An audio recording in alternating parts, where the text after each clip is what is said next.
It is now the next day. I've got the wires run for both of the speakers on each side, and what I did is I just took a light duty stapler and I stapled them to the wall and along the rafter the whole way so they're not hanging down. While I was also up there, I neatened up these two cords going to the first set of lights. Before I go on, I'm going to show you how important cable management really is. So this area has neatly tucked speaker wires on the top and the lights just a little bit dangling there. They're not even perfectly straight, but they're just not swooping down. Whereas if you look farther down, these ones just look so much worse because there's no wire management at all. Cable management and wire management is really something that can make or break your entire space, and it's one of those finishing touches you should really take the time to do right. Depending on how old the cable or the wire that you're trying to use is and straighten out is, you might have to put staples more or less often. So obviously these lights I put in myself, and these are relatively new cables as a result. So therefore I can do a staple every foot or so, and that was enough to keep it mostly straight. These, however, these are really old speaker wires and they sat for years bunched up, so all the creases that are in them, they're used to sitting there because they were stationary for so long. As a result, you can kind of see when I go up close here, I had to do every few inches to try to keep them even remotely straight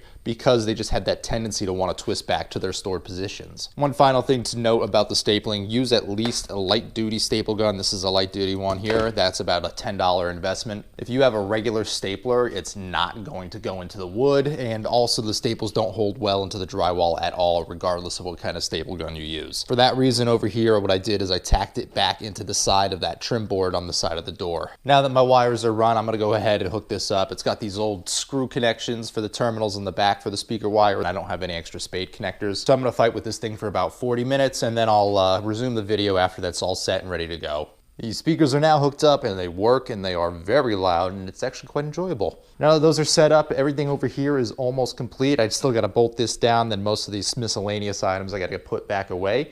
Beyond that, it's just going to be cleaning this up. I got to get rid of most of this cardboard and clean out some of the old car parts that I no longer need. Then it is on to the final touches to make this space a little bit more my own. I'm not going to show me going through all this cardboard. There's no need to do that, but I am going to get that done now, and then I'll resume from there. Coming back now, I did not get this vise attached to the bench top yet because I didn't have any bolts that were about 3 inches long to get through the whole thing and connect on the bottom, and because I don't have them and I need to go get them, I didn't want to pre-drill a hole knowing that I could get the size wrong, kind of like I did on these, which caused me to go to a wrong size nail. So look at that, I am finally learning from my mistakes somewhat, but I just didn't want to touch that yet. Moving past that, I got most of the loose bits cleaned up and out of the way. I still got a couple boxes of things I got to go through and just throw out or decide what I'm selling off and kind of get rid of some of that excess junk. Other than that though, I did get a lot of the excess cardboard and stuff over here out of the way or thrown out. Also going farther down this wall, I did try to organize it a bit better for the things I was keeping and discard of most of the other things or put them away accordingly. The only items I really have left is everything in that corner is my girlfriend's winter tires. I got the lawnmower is probably going to stay there, but then the mini fridge, I haven't decided if I want to plug it in up here or down in the basement yet. So other than those small items, there's not a whole lot left to do. One of the things I am going to do, however, is I forgot I purchased this, but this is a nice big power strip that I want to run down this entire length,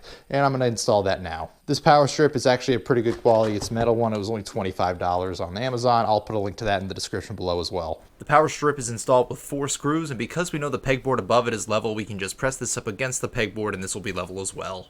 Now that the workbench power strip is installed, this bench is just about done, other than, like I said, the vise not being completed yet. The only other thing that I might have to address in the future is this is a 3-prong, whereas the outlet over here is still just a 2-prong. So I want to kind of update these outlets anyway and put in some GFIs. In the meantime though, what I'm probably going to do is just run in a 2 to 3-prong adapter and then not have the ground active on this. I'm going to put everything away on this bench, clean it up again, and again the vise grip I have not installed yet because I don't have the bolts, so I'm going to leave that for now. Otherwise, I'm pretty happy with how this side is going. I obviously still have some cable management to do above these, but that is all over the Mustang, and I don't really have the time or the desire to drive it out right now because of the temperature. Additionally, we put down a lot of salt because we got a lot of ice and slushy hail mix the last couple days, so I really don't want that on the underside of the car. Knowing that those I got to tie up later, and then I got to swap out that outlet, there are going to be a few small loose ends, but in the meantime, I think this is good enough now that I can finally hit the last stage of the project. Rather than tell you what I'm going to do, I'm just going to show you, and you're going to see how sweet my hat is, but hey, you know, there's nothing stupid about staying warm,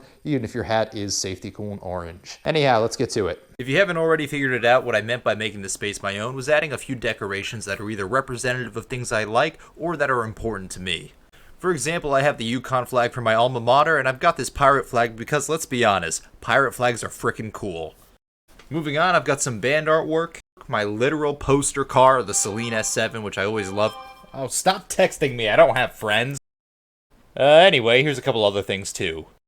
And now with this wall completed, this is going to be the conclusion of my garage project. Obviously, like I said, I have a few small things to do, like bolting this down, changing that to a GFI outlet, and then tidying up these wires. But this is about the 99% point. I'm really thrilled with how this whole thing came out. I think the total budget was about $300 to $400. Even if I didn't have a lot of those materials that I did have available or the ones that I got for free, you could still get the same or a similar result for probably under about $700. So I'm gonna do another video that has a full breakdown with before and after, but this is where I'm gonna be wrapping up this video. I wanna thank you guys for watching. If you wanna see more budget renovations like this, but in an interior space, give the video a like or comment or something.